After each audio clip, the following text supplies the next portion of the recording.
SwissWatchExpo on the how-to with the Double Quickset Day-Date Rolex. This is the white gold with that gorgeous bronze Jubilee dial.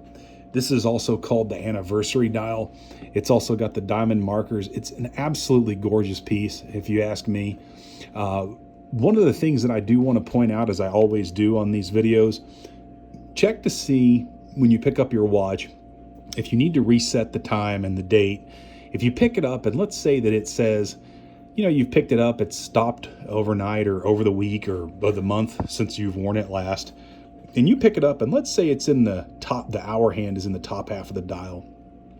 In this particular instance, you'll notice that it's 10:10 almost and 10:09, but we don't know if that's AM or PM. So we want to know if that date and day are going to flip.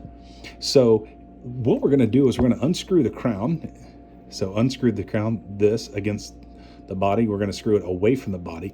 When you get the crown open, you'll notice that there's a little bit of a space there. If you push on it, it's a little bit springy. Now, we're going to check the date and the day to see if they flip when that hour hand passes the 12. So let's find out. I'm going to move this past. And it did. It went from Saturday to Sunday. And so that's how we know that that's midnight. Now, what I always tell folks to do is keep that hour hand in the bottom half of the dial because it is very sensitive. You never want to change the day or the date, no matter which watch you have. You never want to change any of those date functions while that hour hand is above the 9 and the 3. So in other words, if that hour hand appears in the top half of the dial, this is a danger zone. You do not want to adjust that day and date because you can actually jam up the date wheel. Now, that's typically because folks don't know that at 9 o'clock at night, the date wheel begins to start changing. The gears engage, and then they do not release until after 3. Now, what that means is if you decide to force that date past that date wheel, it can break it or bend the teeth in it, causes a service problem. And this happens not just to Rolex, but many other watches. As a matter of fact, Rolex is a lot more resilient to that than other manufacturers. So be careful of that. Now we're going to go ahead and we're going to say, okay, let's go ahead and set the date and day on this watch. Now we've got it set to Saturday. Let's assume for a moment that we needed to change that date.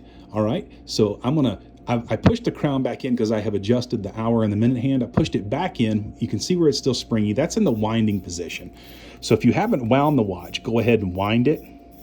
You're going to want to do that about 45 or 55 times. That will fully wind the watch. Now, that's any Rolex that you may come across. It's a good notion to go ahead and do that. And here's why. When you turn that crown, you may not turn that crown one full turn each time you do like this. So you may only turn it half to 3/4.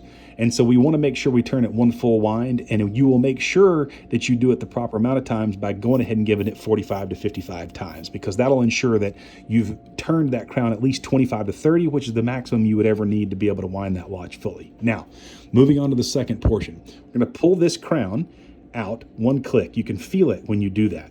So you can either do it with your fingernail or you can just pinch it and pull, and you can feel there's a little bit of resistance there. When you do, you'll notice that when you turn the crown towards you, the day changes. You see that?